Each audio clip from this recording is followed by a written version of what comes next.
Welcome to the Amp Hour. I'm Chris Gamble of Contextual Electronics. I'm Colin O'Flynn of New A Technology, and for one more month of Dalhousie University. All right, how you doing, Colin? It's been a while. Yeah, pretty good, pretty good. Just So no more Professor O'Flynn. Is that the thought here? yeah, got to remove that. So Okay, all right. I'm Well, switching back. are you it's just gonna be like a clip of like you throwing out all of your like corduroy coats with like the elbow patches on it or something? Yeah, well, you can't. It's like everything, right? So I'm Uh, still gonna end up as adjunct, right? So I'm still oh gonna be yeah. involved in academia. It's like Hmm. you can never fully Yeah, escape, I think, is the that's right. answer. Yep, yep, yep, yep. So Well, what prompted the move out of academia? it was been a long time, coming maybe, but and it wasn't. It's funny because some people have left that really were, I want to say, negative about it, right? They didn't like it, and I Mhm. didn't have that experience. I think it was just a bit of juggling too much. I was trying to do sort of a bit of startup life at the same time of academia, Yeah, and it was a bit like, you know what, it's trying to do too much at once. yeah. So Yeah, I mean it's tough, right? Yeah, and I mean you're growing your business. You do training. So if people don't remember, Colin's been on the show before, and I get to hang out with Colin back in the olden days when we went to conferences and there were security conferences. And so Colin is a security researcher, and he makes things like the Chip Whisperer and the Chip Shouter. I think that's actually come out since we had you. I don't even remember the last time you were on the show. It was a long time ago. So yeah, yeah, probably it was after that. Now that I'm yeah, thinking of it, that's true. It was a yeah. while. Yeah, so it's a while, and these are well. Maybe you could tell people what those things are as well. Yeah, yeah. So I mean, the backstory, right, is I'm doing security tooling work. So I made a product, Chip Whisperer, initially, which was a Kickstarter, and it was for doing side channel power analysis and fault injection. So this was like 2014, 2015 ish, I think, the Oh, original that is a Chip while ago. Whisperer Lite. Yeah. Yeah, which is it's still using. I mean, some of the like Spartan 6 stuff has gotten pretty long in the tooth. So we're actually going to do an update to that should Well, be live pretty soon. no big deal. You can't find parts of the old stuff. Can't find parts of the new stuff. What's the difference? Yeah, well, I mean, it'll be interesting, right? With R&D, we had some new stuff we're planning on doing, but like, are you gonna design something when so it's like just a panic to be like, okay, if Yeah. we know this kind of works, let's just do that, right? Build that, get that built. Rolling the dice. Rolling the dice. Yeah. Yeah. So this is a whole new game. Okay. And maybe as a quick refresher for people, what is side channel analysis as well? Yeah, so side channel analysis is when you're the sort of classic examples are in a human factor way, right? It's like additional information that's leaked. So there's a bunch of fun examples of this. There was like the pizza index, I think, in DC, and it's like if there's a bunch of late night orders for pizza, it like coincided with military operations starting. On embedded devices, it's more commonly like timing, like the time it takes for a device to execute a comparison, tells you how many characters were right in the comparison.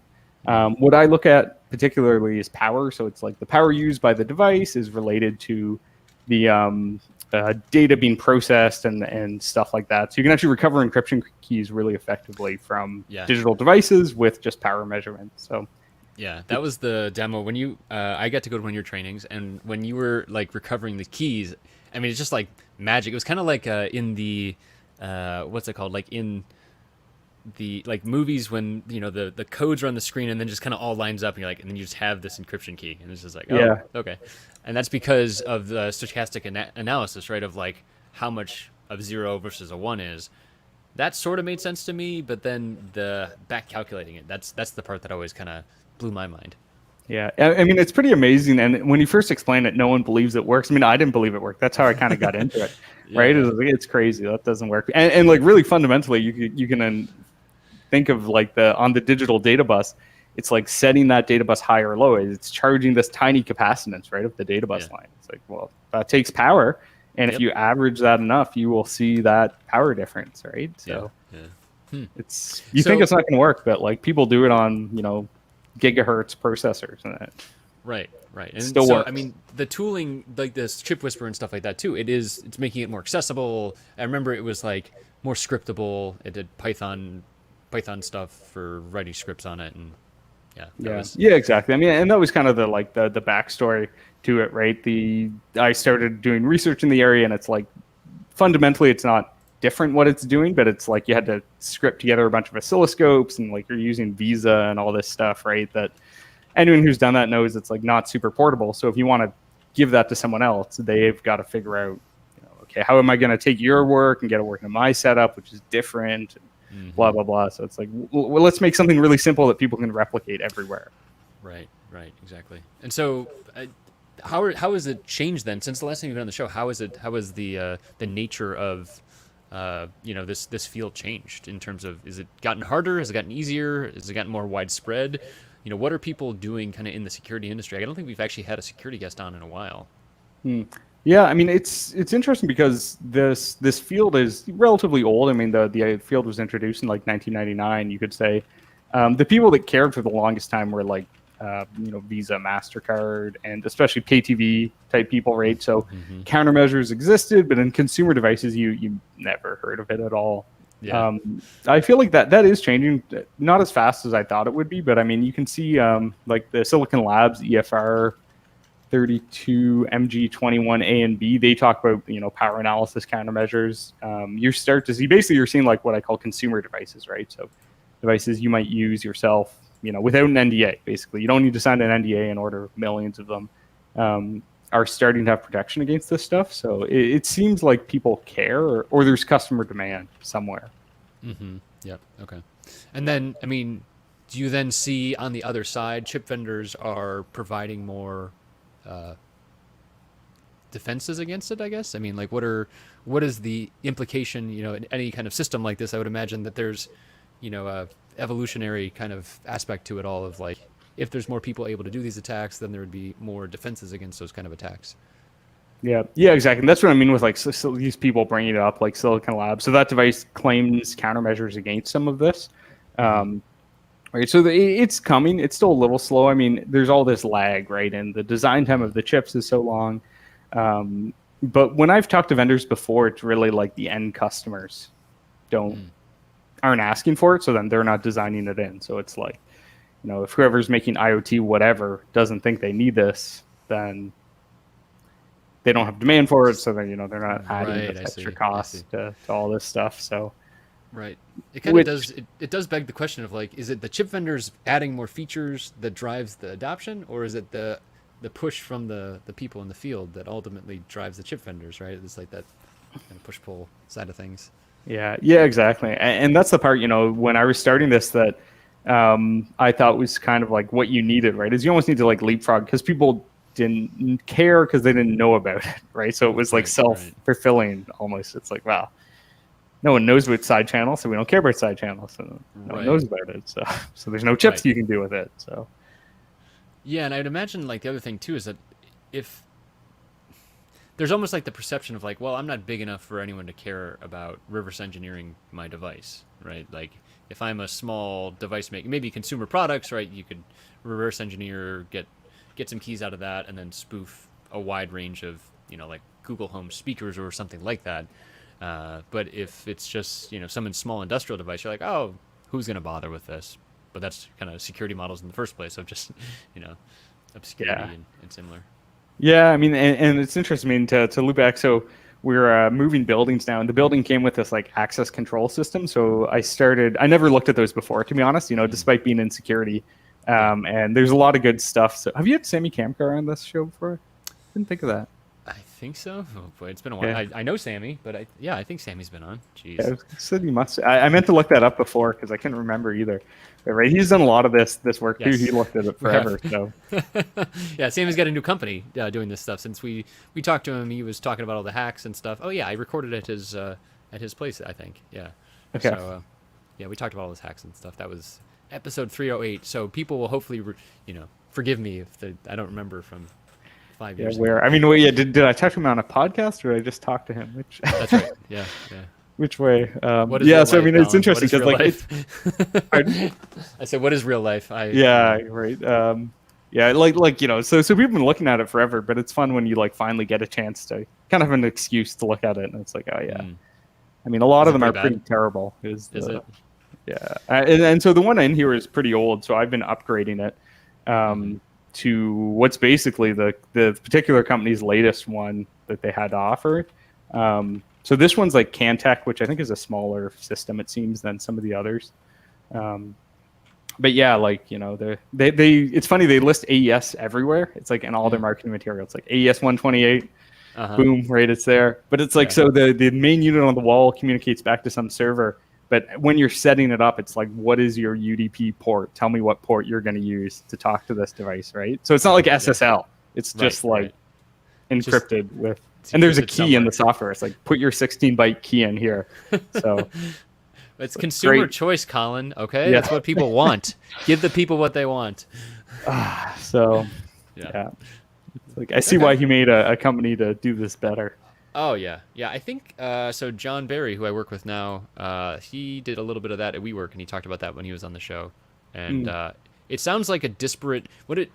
When John's told me about it, when Sammy's told me about it, it seems like that industry specifically is because it's sold so vertically. It's sold to like building owners, to people that own multiple buildings, especially. It's like when you have like a sales force like that too. Like, it can be buzzwordy, but really, it's like it's going to be about connections and like that sort of thing, and there's comparisons between vendors, of course, and there are going to be some that are better than others, but I can't imagine it's like the most vetted solution that's out there, because it's like, who else, you're not getting in the door.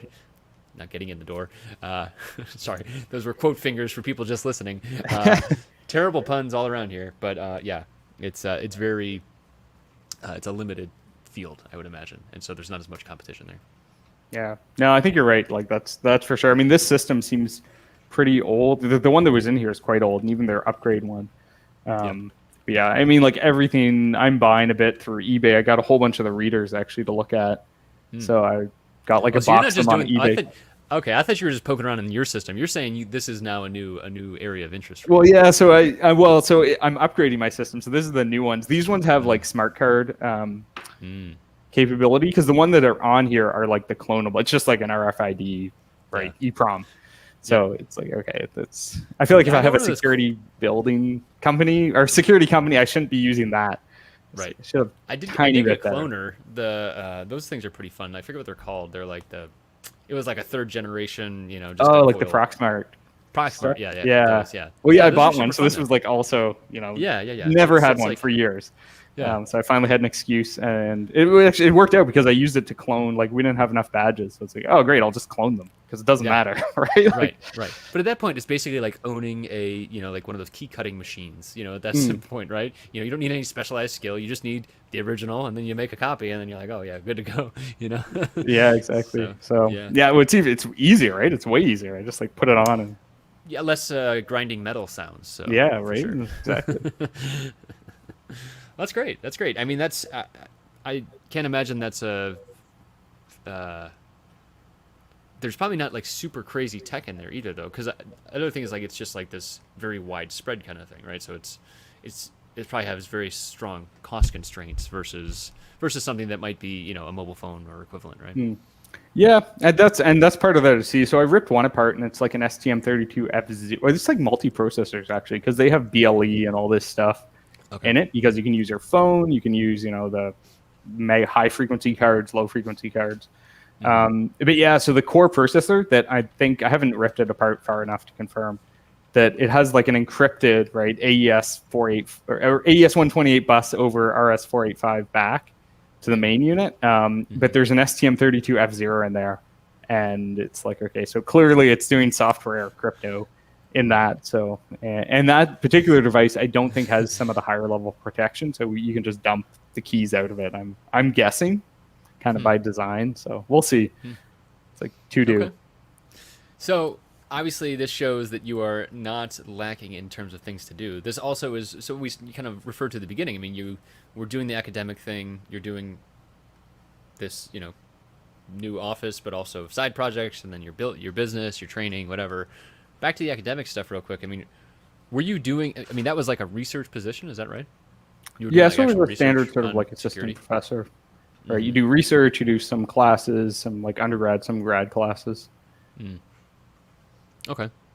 And, I mean, I guess in the academics, I don't really, I guess we've had a couple professors on here before, but is there, it was just a time thing for getting out of the professor game? Yeah, I mean, this is this is like an interesting conversation too about what is the point of universities, and across the world, it's not at all limited to, our local one. I think you really see the sort of like push for everyone to go to university, and like the university becomes more like a business. It feels like, Yes. right? So they have like strong encouragement to get a certain number of students in, not because it's like, oh, we have, hundreds of students that are going to excel at this program, but like we need to have 100 students in this program. That's right. That's right. We have Financially, overhead. right? So that was kind of where it went to. And then we had, and so they had a strong incentive with COVID, right, to get people back on campus and things like that. So it felt like a bit like, I don't know. I don't know if I fully agreed with it, but I don't want to get paid. You can't really like get paid by the way that they're doing it, because it's not like, they're forced to do this per se. Right, like butts and seats equals dollars kind of thing, that idea. Yeah, exactly. So it's like, if I'm gonna criticize anyone about having more students in, then I shouldn't at the same point get paid, right, from those students. You heard it here first, folks. Colin O'Flynn wants to work for free. Yeah. How's your wife feel about that? It's good. The stability. Well, it's funny, especially my parents too, right? They were like, like, professor. It's like, it is pretty stable. I mean, it was a bit of like, this could be a huge mistake, is still the vague feeling, right? Because it's like, you stick around that, and once you get on tenure track, like, you just hang out more or less. Chill. Yeah. So it's like, no, it's interesting about one of the things that I think about, one of the things that was interesting to me when you told me about Dalhousie and in general, just like being a professor around security issues and stuff like that, is the fact that there was teaching around it, right? I had not actually heard of that before, and I think that's a feather in their cap, that they're teaching what is by design a leading edge thing, right? You need to be up on the latest techniques. You need to be trying all the latest things, or else you're not really that relevant as a security researcher, I imagine, or a pen tester or whatever. And so that alone was kind of interesting to me.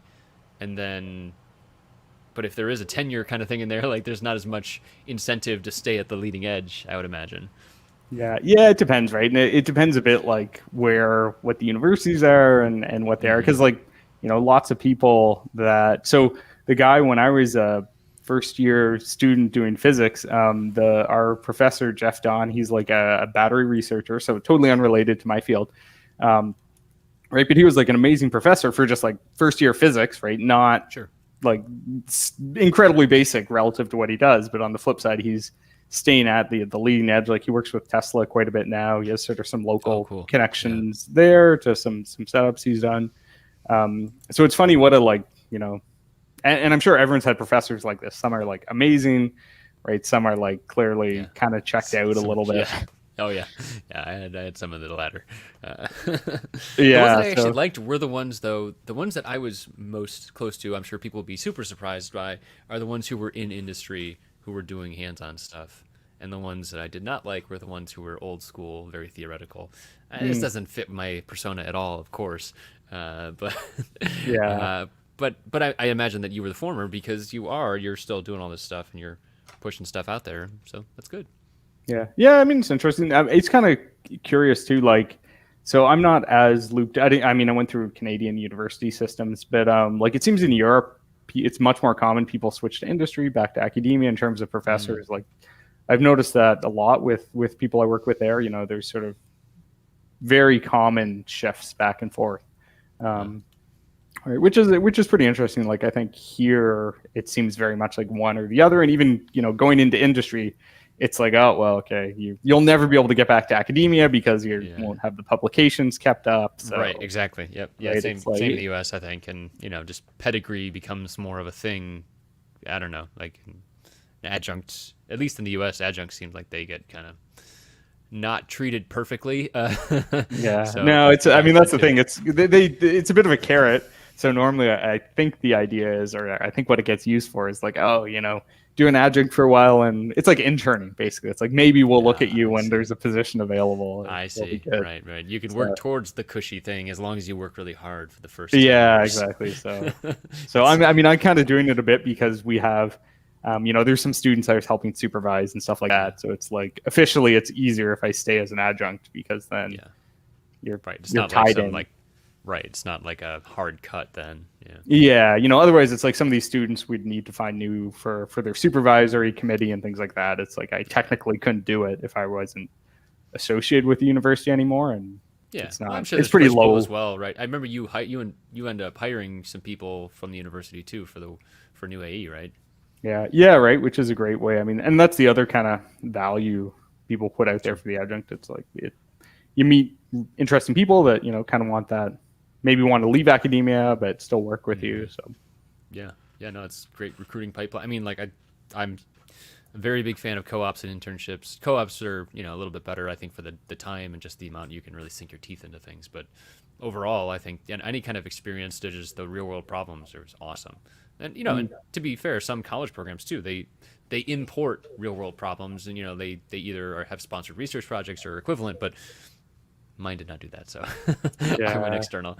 Yeah. Speaking of research projects, though, so I had actually brought up your playing around with AirTags as well. So this is something you had been doing, and then I talked about it on the show, and I very clearly showed that I had no idea what I was talking about as we were talking about it. I basically had looked at the post just prior. What but you was can your make interest it. in? Yeah, fake it till you make it, unless you don't make it. Yeah. So let's roll it back a little bit to that. So AirTag stuff. What got you into starting to rip those apart in the first place? What was the original? I think they just showed up as. So when there's new stuff, sometimes I'll order them, be like, yeah, this could be fun to look at. Um, so yeah, I think I had ordered them, I had pre-ordered them just because it was like, this is an interesting thing, right? Little tracking device, like how are they doing that? So when they showed up, it's sort of like, okay, there was already a few teardowns of it by then. So it was kind of like, let's just see what's in them. To be honest, I poked around with them a bit, did some test point stuff. So they have a little NRF device in them, which is pretty interesting because it's a consumer microcontroller. You could in theory reprogram it. I'm often interested for a lot of these IoT things. They make really nice dev boards because like the little AirTag, right? It's just like a little thing like that. Sure. Yeah. If you could reprogram it, you can kind of use it as your own product for some, or not product, but your own little mesh thing. So yeah, it was a pretty interesting device. But then a few other colleagues, so Thomas Roth or Stack Smashing on Twitter, he had taken an exploit, another guy, Live Overflow, or not sorry, not Live Over, Limited Results, had done this glitcher on the NRF. So he had looked at these like microcontroller that's in them, and he figured out how to glitch it so that you could recover the firmware. So I know Thomas kind of at the same time I was talking to him, I think he like got this was like a good nerd snipe, right? I had like some photos I sent him, and I think it was night there. It was night in my time, so he was asleep. So I was like, okay, you're not doing anything this weekend, I guarantee it, because like here's these are super hackable because there's all these test points. It's like you can open the case. It's gonna be fun. So I'm pretty sure he like took a train to go buy them like right then. Nice. That's great. Yeah, and it was like a day later he had already attacked them. Yeah. Like dumped it out. Yeah, and so I mean, so the NRF 52832 is in there.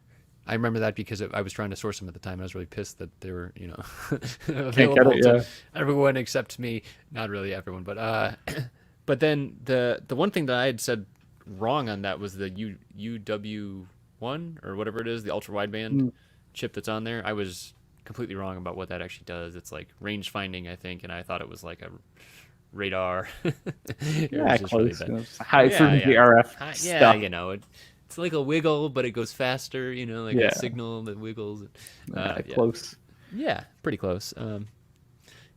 They say horseshoes and hand grenades and RF. That's how that phrase goes. Yeah, so, I think there's gonna be so I don't know much about that chip either actually, but let me just pull up on Black Hat. Where's this briefings? There's gonna be a talk. So if you're interested, let's see this. Are you going to Black Hat? Black Hat's in person, right? Yeah, no, I'm not going in person. That's 0%. So it's like a hybrid model this year. Yeah, and they're doing some trainings. I'm going crazy here. Black Hat USA. Okay, here we go. Briefings. They're doing some like trainings that are all the trainings are virtual. Okay. Because I think maybe it was too risky, right, or anything like that. Apple. I think if someone's you won. This is it. Maybe you can space people out well, for normal talks and stuff like that. But someone's breathing down your neck as you're trying to troubleshoot. It's like, okay, you're probably in pretty close proximity then. So Yeah, that's the thing. So yeah, yeah, here you go. So if you're interested in that one, the U1, that is a great talk name. Wibbly wobbly, timey wimey. What's really inside Apple's U1 chip? Wow. So you're doing training this year as well, remote? yep, I'm Okay. trying. We'll see how it goes. Okay.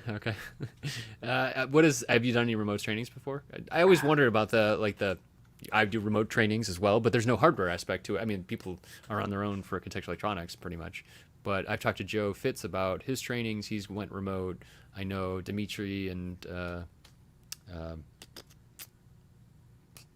Josh, thank you, Josh Dacko.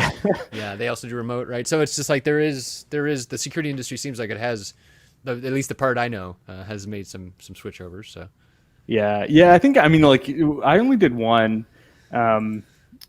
early on. Like, there was one I was going to do in person, and I switched to remote, and it went okay. It was like one team, so that was pretty smooth because they could, help each other a bit. I think like what you missed, right, is when you're in class, you can walk around and like see if someone's having trouble, and like that's I think a big part of it that's missing. So like I know some changes. So like the advanced security training stuff. So that's like Dimitri and Josh and Thomas Roth was involved in it, and some other people too. They changed around a bit, so they would have like short videos and a lot of like interactive chat time and stuff like that. So. Yeah. I think the issue is when you try to like just take like, we're going to do this training that was in person and just put cameras in front of everyone. It's like, it doesn't work very well. Yeah. I mean, there is something just about that high bandwidth nature. I mean, even now, right? Like the conversation we're having now versus the conversation we'd be having in person. It's different. It's not necessarily worse, but it's just different. And I think from I don't know, like I've done some, even just remote conferences, I think it's really a focus kind of thing. There's just like that. I think something in our hindbrain is like, oh, there's another human in the room, so I have to like. It's like a different way of paying attention. I think. Yeah. I mean, did you do many remote conferences? I did like a few and kind of stopped. I was like, Yeah, my whole screen time went down. I stopped doing like meetups. I throw meetups, and I just scheduled one for in person, the first one in person in 16 months, and I was like. Yeah, I just gave up last year. I couldn't do it anymore. I couldn't work all day in front of a screen and then do a meetup in front of a screen too. And it was just like as much as I wanted to see people, it just wasn't good. So yeah, I feel that was kind of my results too. It's like yeah. I mean, if this goes out on time, it probably will not. It'll go out This will go out Sunday night. If people hear this and you're in Chicago, you have about 10 hours to get to a meetup in Chicago. It's on the Monday after, so you'll get a few more people. Yeah, maybe not. It's okay. I'm gonna do more in Durham, assuming the world doesn't blow up again. So you've been playing around with the AirTags, and so since you've been on the show last, we talked about the chip whisperer. You made the chip shouter. So what is that thing? Because I remember the first time you told me about it, you're like, don't touch this. Yeah, I forget what variant that was, right? It was like, it's gone through many revisions. So chip shouter. So this is like all about fault injection. So fault injection is pretty cool in general. So like what Thomas was doing with the AirTags is he was using fault injection to bypass the fuse configuration or security configuration. Right. So in general, fault injection is pretty interesting from security. The normal issue, or one of the issues, is like if you have to modify the board, it's potentially less, it could be trickier to do in real life.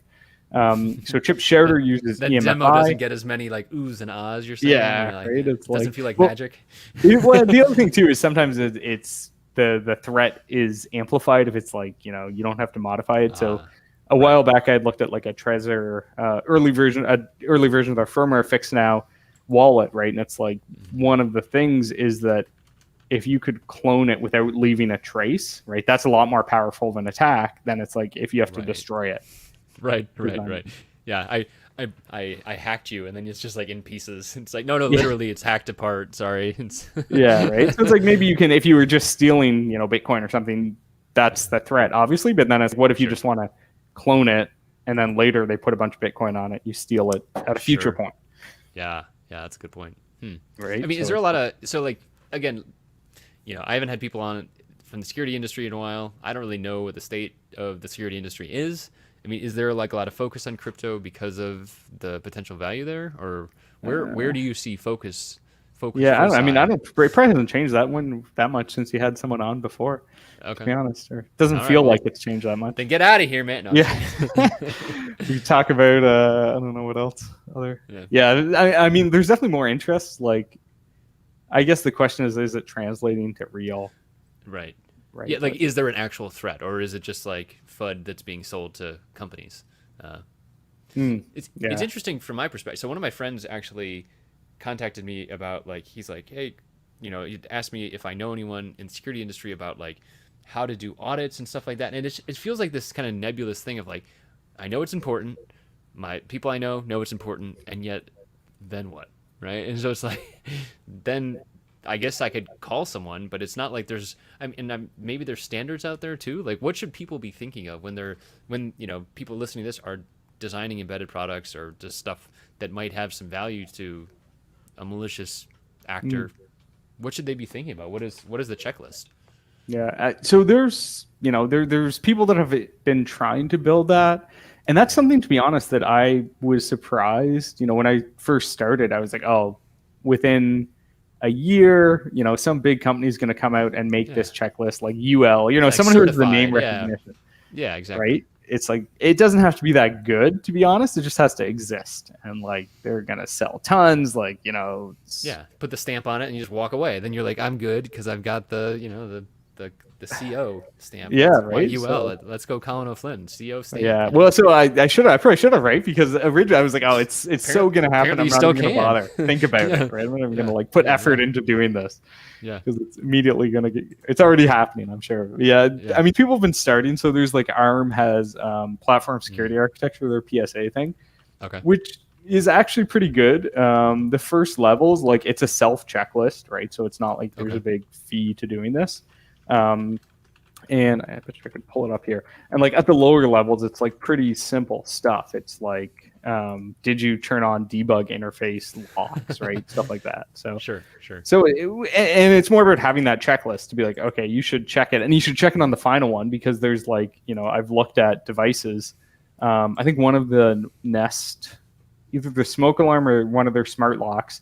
I looked at it and it didn't have debug lock enabled. Not. It was just weird. It's weird that a huge company, right, wouldn't have done that. And when I talked to them, it was like, oh, it's supposed to be, but that was pushed to our contract manufacturer, right? Like Ah, that was the final production step. that is But an like, interesting disconnect. Yeah. yeah, there was no. Let's see. Wait, so you can download it somewhere. I'm just kind of scrolling. There's like a spec you can actually like a PDF or something. Yeah, like there's that. like a PDF. At some level, it's like, I think at the higher level, like level 3, which involves side channel and fault injection, you have to talk to a test lab. So then Uh-huh. it's Okay. money. Sure.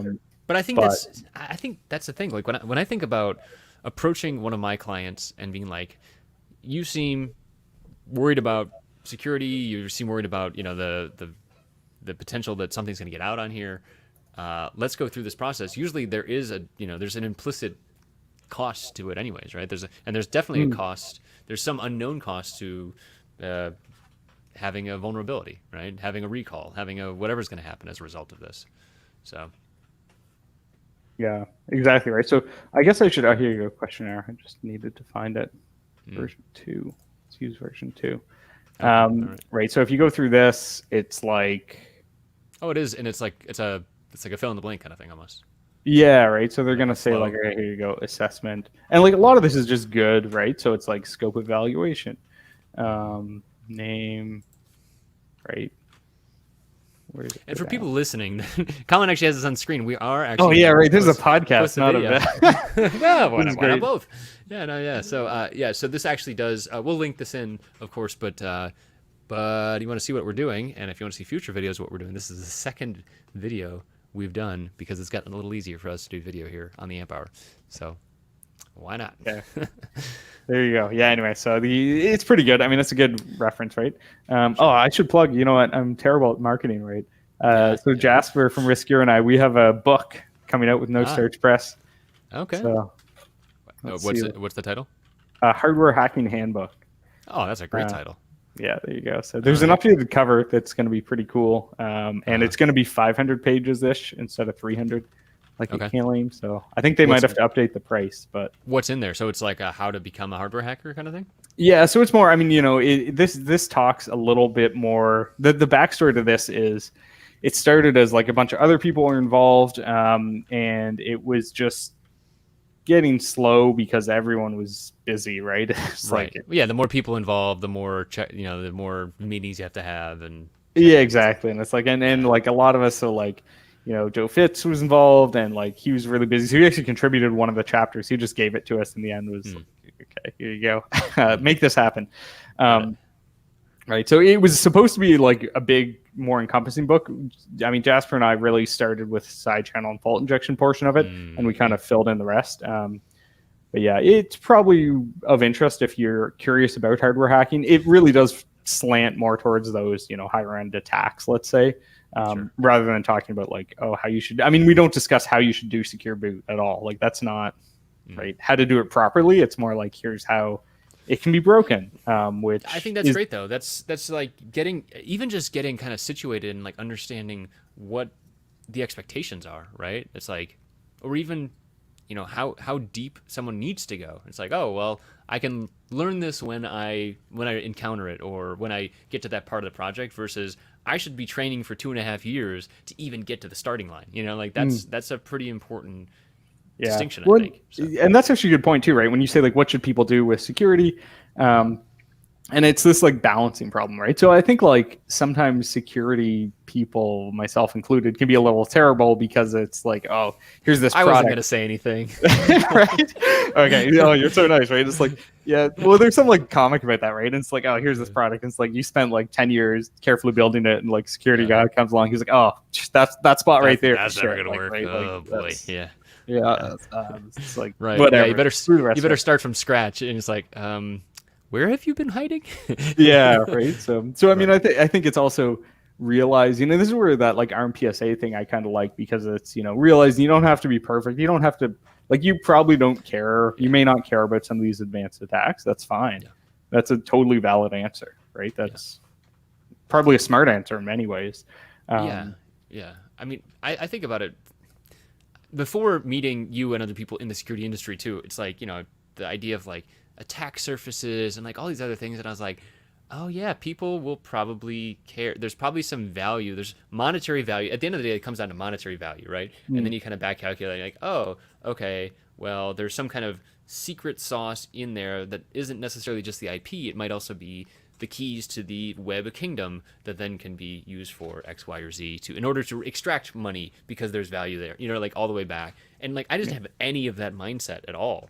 And yet people that were in the security industry are like, well, yeah, you could, if you have encryption keys, you can do all X, Y, and Z, and you can, cause this havoc. And it has happened before because we've been in the industry. And I'm like, all right, well, I don't know, like, what does that matter? People should need to buy my products first in order for them to actually extract any kind of value. I need to get value before they get value, Yeah, no, for real. Well, it's funny too. Another like, risk factor here was I had done a project with some smart locks few years ago, and I just was a black eye talk about it. So when I talked to the company that were building the locks, which I don't know how to pronounce the name, and so I almost like try to skip over it. It's Schlag, SCHLAGE. Oh yeah. That's like a standard. They've been making locks much longer than smart locks, right? Oh yeah. That's the thing. I say Schlag, I think. Schlag. Okay, yeah. I never know if the correct pronunciation, and I meant to look it up, but anyway. It's whatever you say it is, man. Yeah, so they have like huge history of locks, and this was a consumer lock, so it's not there's a price point. If it's put on a door, that's probably okay at best, right? With like, it's not super secure. Like, it doesn't matter how good the lock is when someone can just punch through the door. Yeah, right. So it's like it shouldn't be terrible, and that's kind of like and it was definitely that. Like, so they had a flaw that you could remove the front keypad and brute force it through. So it was it was an interesting engineering sort of attack, right? An engineering perspective. Practically, it's irrelevant. 0 people are going to do this instead of smashing a window, going around the door. Yeah, right. Maybe picking it. I don't know. If my old house has any indication, getting the ladder out of the garage, climbing up on the roof, and just opening the window that was already open, because I got locked out. Okay, I was gonna say, was that a you thing or a? That was me. Yeah, I Okay. took the air conditioner out of the window too. Yeah. So if anyone wants to break in my house 5 years ago, now you know how. Now you know it's solved now, but yeah, right. So I mean, that was the thing. So it's like for them, the threat. But so what they said though is they were actually pretty happy. I talked to them because they said, the threat for us wasn't necessarily monetary or anything like that, but it's what if someone does this and then goes on Black Hat and doesn't tell us, and they make a presentation that's like, Yeah.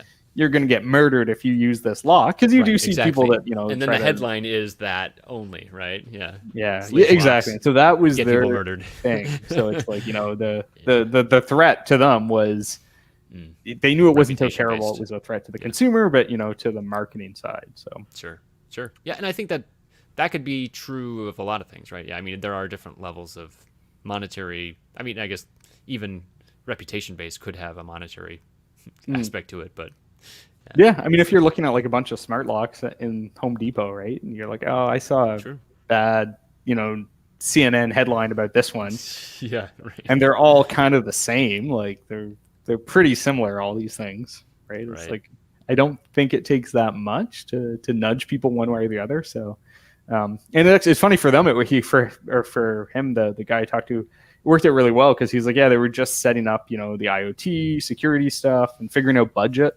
So he's like, this is perfect because this is like a great, like, oh, I need more budget, right? That's right. Like, Yeah. so Internal. he was like pretty happy in the end, I think, was the summary great. of the whole thing. You got me nervous now, though. I just bought a house and it's got smart locks on it, and I'm like, gotta take those off. But it looks so cool, Yeah. Having a code is really nice. I lose my keys all the time, so. Well, yeah. Well, that's the thing, right? I mean, if it saves, it still could be more secure because if you don't have to have a key with you somewhere that you don't. Like, True. Yeah, That you might right? lose. Right. Sure. I don't know if you're going out. If you remember that being a thing that you could do, then Going to a place. yeah, somewhere, not in the house. Yeah. Right. I would say the big one is like not having to carry a key if you go for like a walk or a run. That's a nice one. But, yeah. Or I could just move to Canada where you guys don't lock your doors anyways. So There you go. yeah, just go where all the people are very nice and safe. Yeah, hopefully. Yeah. Although that's Oh, like man. every so often there's like a post on like neighborhood Facebook. It's like a car got broken into last night, right? Which actually means someone just owner went lost through their the key. car. Like it wasn't locked. It was never I locked, see. right? That, Broken into is crossing the threshold of the door. yeah, basically, for real. It's like someone was there that wasn't invited. So Yeah, okay. All right. Oh man. All right. So back to the security industry too. So all right. So we talked a little bit about crypto. We've talked about smart locks. More things are getting smart, or sorry, more quote fingers there for the listeners. Yeah, and I talked to Dave, and he's very anti IoT. I'm very pro IoT. But where else are you seeing potential risks? I mean, like as more things kind of come online, as more things get connected, is it always at the hardware layer? Is it at like communication layers? Like where are the potential vulnerabilities that you kind of, I guess most of the time you'd be kind of looking at the hardware layer, right? But yeah, I mean that's the thing, right? I really focus on that. So it's like, of course, I'm going to say there. Yeah, it's sort of interesting. So another thing I looked at a little bit recently is I got my hands on a Starlink dish cool. to tear that apart. So and that one's sort of interesting. I mean, originally it was like, what's the risk there? But it's like if there's some backlink, right, that could actually be pretty serious. Like if you could get into the satellite network, right? If there's some like security model there where it's like if you have access to an end terminal, which I'm going to assume they don't have that level of access, but that's the type of thing where if you think back to sort of the origins of network hacking, computer hacking, right, it was a lot of stuff like that. Tap in, that kind of idea. Yeah, right. So it's like who knows what you could do, right? It's all pretty new, all this stuff. So Okay. yeah, I mean, there's definitely a lot. Like, I'm kind of curious if you're going to start seeing, like BitLocker for embedded device, right? So it's like, are people going to lock out, or not BitLocker, right? Are people going to like ransomware your devices? Interesting. Okay. Yeah, and for like large deployments too, I could imagine that would be. I mean, I guess it depends how valuable that thing is, right? If it's like $100 smart speaker, All right. Well, it's Yeah. getting along with Well, the tooth but yeah, but I anyways. mean, is it if it's yeah? And I meant to say crypto locker. That's what I was thinking of. Got it. Got I it. had to like look up. I was like, what was I thinking? But yeah, it's I mean, this goes back to could they extort a company? Is kind of the question I've always had. Okay. Right? It's All right. like if you say, hey, I'm gonna lock out all of your users of your Sonos speakers, or you pay us $1 million. Like, They're like, well, we do that anyways, man. yeah, This is, right. But, this but I is, mean, that is like we the don't whole want to right support for it guard anymore. thing. So if you could Yeah. just be a hacker and, if you could come in with a hoodie and we could tell our users that they've been locked out. So Yeah, right. That's so it's like a weird thing, right? But then I mean, it's pretty cool. On the flip side, it's like getting stuff recovered that have been made end of life. Because with all the IoT stuff, right? If the server, you see these like whatever that juicer was that the server went offline, it's like, yeah, no, you can't use your juicer or whatever. yeah, right. So one thing I realized we didn't talk. So we started talking about the chip shouter, but we didn't actually say what it is. Oh, So yeah. what is it? I like a sidetrack here. You can see. Yeah. So electromagnetic fault injection. So basically, what it does, it has an inductor at the end of it. You dump a really powerful pulse. So really, what you need is a big current change to generate a strong magnetic field. That magnetic field or V equals inducing, LDIDT, right? Yeah, right. So there's your university. It has a use. I got that from Keithley, man. That was just the drummed into me. On the job. But yeah, so it induces a voltage basically in your chip or your device that you put it over. So when you induce that voltage, that's gonna, it could flip bits in memory. It could mean like the bits at a node, or the voltage at a node, which maybe is like a bus line, has changed such that it reads the wrong value or anything like that. So okay. So it's kind of like nudging the program counter into the next thing over or something like that kind of idea. Yeah, I mean, it can be a whole bunch of stuff, right? So like a pretty common one, a sort of pattern you see a lot of bootloaders and other devices do is like, something's going wrong, like it's going to fail a password check. It just goes to an infinite loop. And so it's like, and it's just a while one loop, right? Or they just call exit, which actually just ends up being a while one loop. Right. But it's like if you skip over that loop, if you can get out of the loop, then it's actually the rest of the code is sitting right there, right? So it's like because the programmer, the compiler seems like, okay, you're going to branch compressing this it loop down and right. Yeah, right. So then it's like if you jump out of the loop, it actually just keeps running everything that it wasn't supposed to run. So I never really understood that about like doing firmware dumps. So like the idea of like I'm not sure if it was like the chip shouters, I've seen things like that before, where like you just do something to a device and then it just automatically dumps its firmware. I don't. How does that work? Yeah, I mean, well, so it depends on the devices, but a lot of those, it's like, so there was a really good example. Mika Scott did one with like a USB device, and it needed a bit of triggering, but it's like if you do a device that's sending back data, right? Say it sends back a data buffer, and inside the firmware somewhere, it's going to have like a USB read, or USB send, or whatever the command is, and it'll be like send this data buffer and this much of the data buffer back. So it's like if you corrupt how much to send, it can actually cause it to just continue to read memory. And if the address map is such that the firmware is there, it's also going to read the firmware out of it and stuff like that. Got it. That's cool. So, yeah, okay. All right. And actually, that's a pretty good example of one where, like, to loop back to what should people do and really basic stuff. It's like if you have sensitive data or even your firmware, right? If you put a invalid memory segments, right, throughout your memory map, you'll kind of block that because the issue comes out when it's like there's a data buffer in RAM. You can read that data buffer because it's supposed to be read, and then you can just continue to read, forever. But if you can just put invalid memory segments, like a lot of the memory managers, like even Cortex M0, I think a bunch of them support it. Maybe not M0, but like M4 for sure. M4, yeah, sure. Right. So like, which nowadays lots of people use. You can put like invalid memory segments that are kind of like landmines. So if it hits that, it's gonna, Like go to an faults exception. Yeah, right.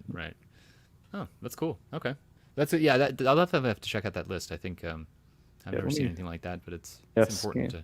Oops, not scanline. USB. Okay, so when you're using the chip shouter, then so it's basically dumping EMF into a device and just kind of hoping it does the right thing or the wrong thing, I guess. Yeah. Well, so the timing, right? So normally there's like all this timing stuff. That's the thing with glitching. Like sometimes it's pretty easy. So it can be startlingly easy how this stuff works. It's like, on boot. So a common one is right when the device is booting up, you hit it with something.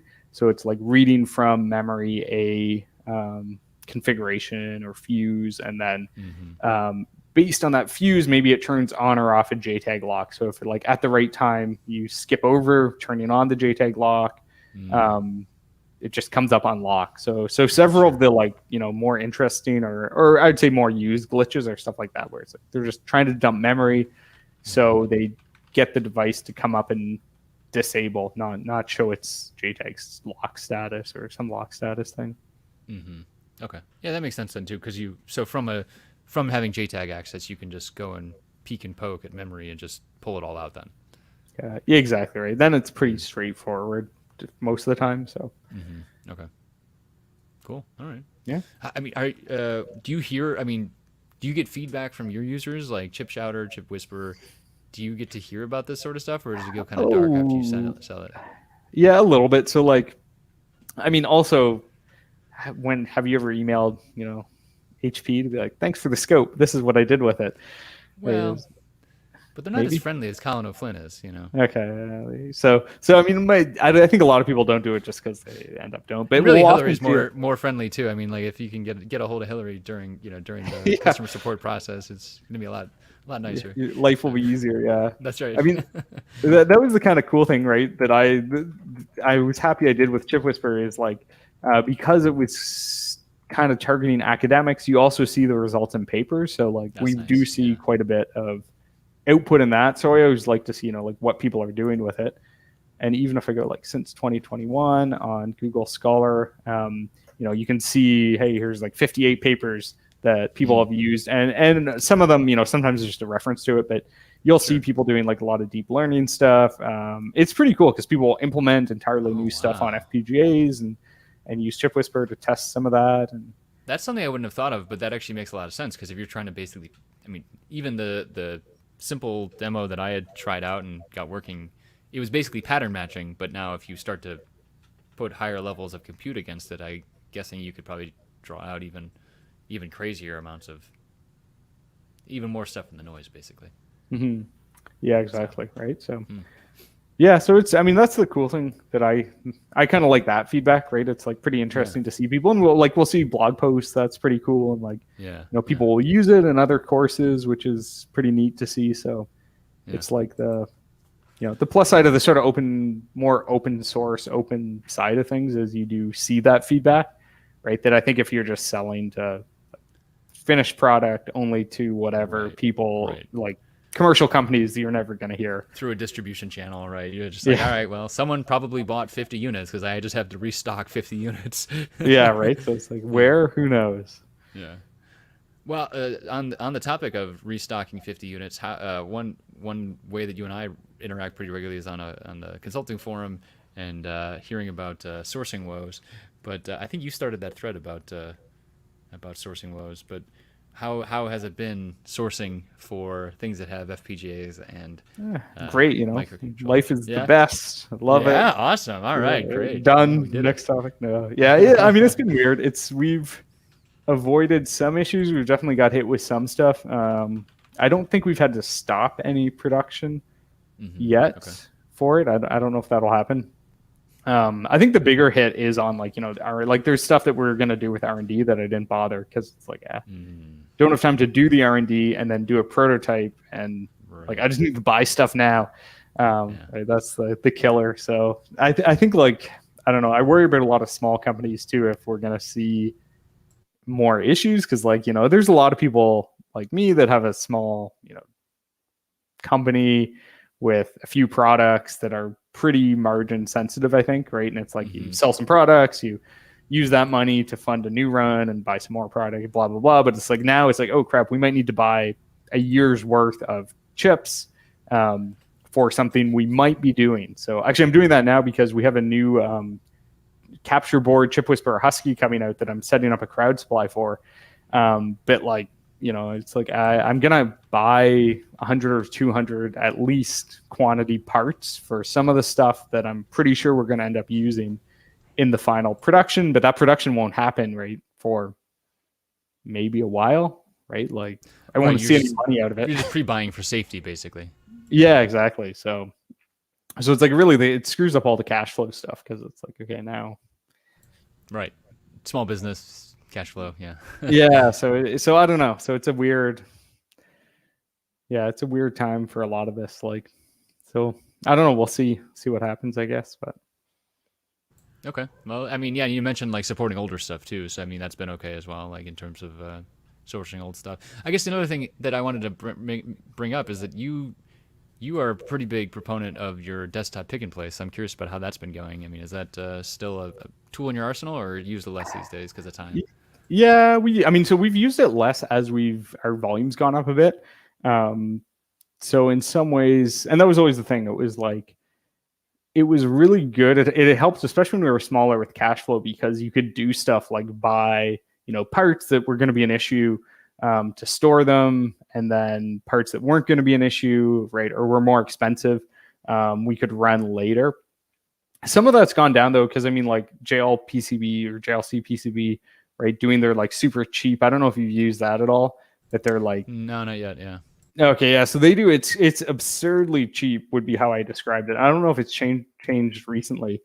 Yeah, I thought some of it might have been promo at the beginning, but maybe it's. I think maybe like it's they still, just optimized pretty heavily. So it like you order this SMT assembly, it's like, I don't know. It seems like free.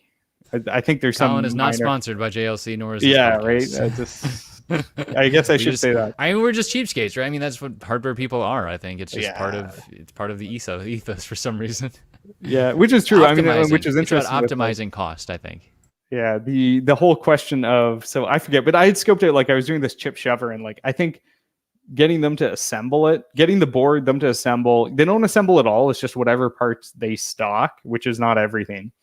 But it's like, if you're going to end up hand assembling it anyway, wouldn't you rather Right. not hand Right. assemble And then all it's the like a capacity? rework for the stuff that you can't buy from them, basically, right? Yeah, exactly. So, but yeah, I think it was like cheaper for them to do it than buying the parts from DigiKey, because I mean they're using pretty cheap parts too and stuff. So Yeah. I mean, you look at most bombs are what, 50% jelly bean, 10Ks, 0.1 mic, whatever you have. I think about. I feel like most of my boards are like 20% zero ohm resistors because I'm so neurotic about connections these days, So, yeah. yeah, But yeah, that's great that works out. And like you said, your volumes are going up, so it seems like even just from a time perspective, it would be tough to go and manage the just the workflow of doing that sort of thing. And even if you're hiring interns, like we talked about earlier, you think you got to retrain them, and just getting people to run that stuff is sometimes it's nicer to just push that outside the organization. yeah. We definitely. I mean, we've tried to outsource more, so we were lucky. At least one of like the first people that sort of has been working with us and worked with us a bit part time initially, but's been full time for a few years. Our like production manager, production everything person, right? So she came from like pretty varied background and like bit of design, bit of production. I mean, and varied is great for small companies, right? But then like she's also taking some of this to being able to run like the pick and place if it's like, so we did a chip share to run a few 6 months ago, I want to say, where I was going to outsource it, but then it was like supply chain issues. And it was like, I can get some of the parts now, so I'm going to order them. And then like, we're going to do the run. I think we ended up just doing part of the run, and then we're going to get more parts to rework. And we could have outsourced that, but at some point it was like less, it was easier to do it yourself. I mean, I'm terrible for being like, this is a hassle to tell someone, right, how to do it right. I'm just going to do it myself. That's like also a very engineering thing. Right. Right.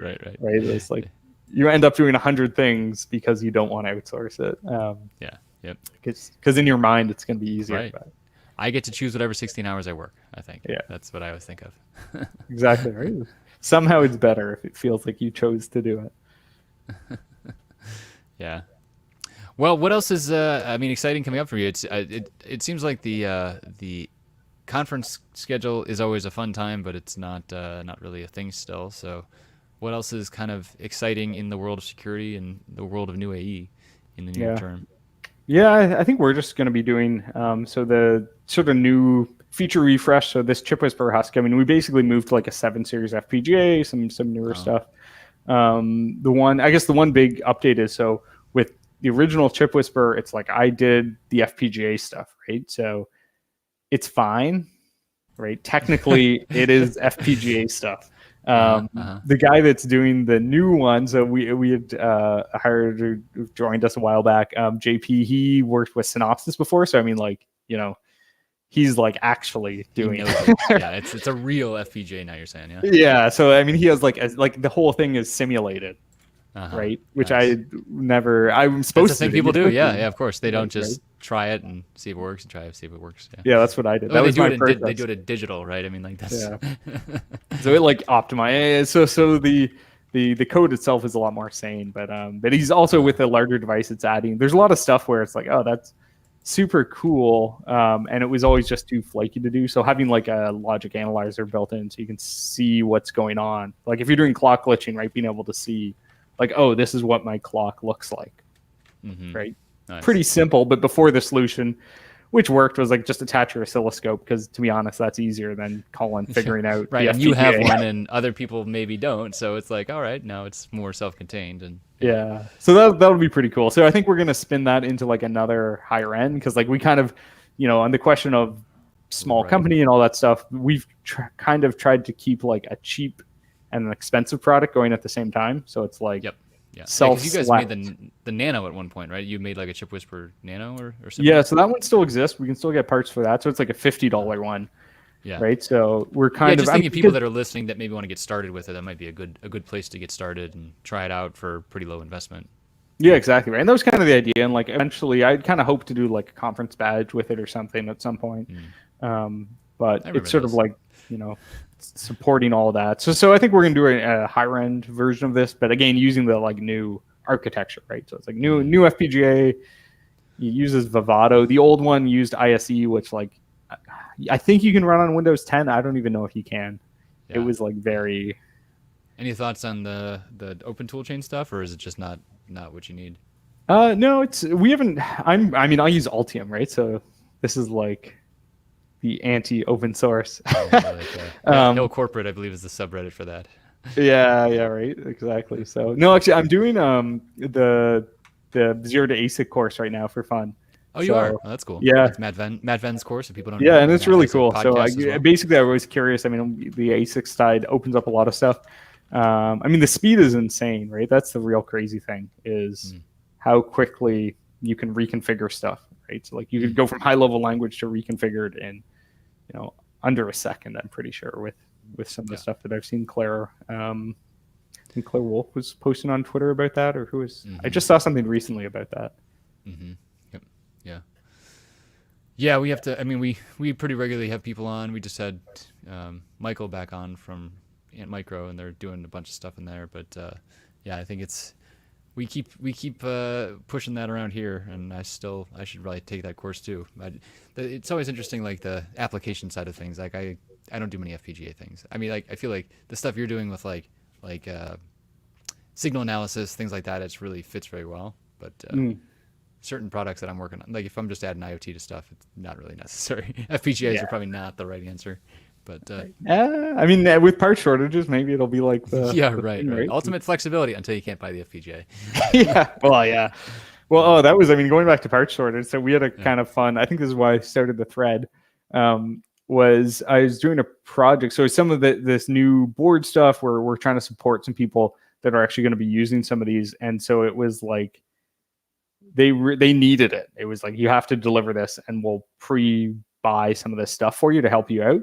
But it's like, we need these FPGAs when we do the run, or otherwise this whole thing is pointless, right? And like so anyone who buys FPGAs, you wouldn't buy them off Xilinx. Like when you look at Xilinx pricing on DigiKey, it's like the one FPGA costs more than the Digilent board, right? How does that make sense? It's like, the FPGA pricing is crazy on DigiKey. Yeah. Like you always go through their sales guys. But we couldn't do that because they didn't have stock. So it's like, you just have to buy them from DigiKey. And it's like, it's like a luxury car worth of FPGAs, literally, right in this box. I do remember you posting about that. Yeah, and it's like, that's that's stressful. I mean, like just like cash swings like that is just that's a lot of dough, you know? Like, Yeah, well, they just you know? FedEx it, right? It's not like some special thing. It's just like you get a tracking number, and like for a day it's stuck. I think there was a snowstorm at the time. It was like in the winter, right? So it's like disappears for 2 days from the Oh my tracking network, and gosh. you're like, oh, Wow. hopefully, right? Hopefully that's fine. Cool. Because I'll breathe. I'll breathe again in 2 days. yeah, right. It was like once it was here. I think until I shipped the boards out, then it was like, okay, now I feel better. Because also, it's like, what if it gets lost? Yeah. And Right. they've got insurance, so yeah. But then I can't get like the money's useless, basically. That's right. Yeah. The parts are actually what's matters. Yeah, so it's like that's what I need. I Yeah. just think, oh man. Oh man. All right. Well, Colin, this has been a wild ride back into the security field. So I appreciate you coming on, especially last minute. People don't know Colin was my shining knight in shining armor here that would come and talk to me about security stuff. So thanks for joining me here today. And it's good catching up, man. It's been too long. So Yeah, it'll be good in person. Do you have any in-person plans for conference or anything? Then I am supposed to go to the Embedded Linux conference out in Seattle in September, end of September. yeah, We'll see if that goes off. I don't know. Right now, it's not looking good in the States, so I don't. yeah. That's the thing. It'll be good to see people again. I mean, I might do. There's some academic ones, COSAID and Cardis, in Europe in October, November. But I was thinking originally, yeah, maybe. But I'm not super bullish on the state of the general population's. yeah, the world basically too. Yeah. Anyway, All right. Well, hopefully happier times are ahead, and we'll get to hang out soon. yeah, Thanks sounds again for good. joining Good to us. see you again. Good to catch up, and All right. Thanks, talk Colin. to you soon.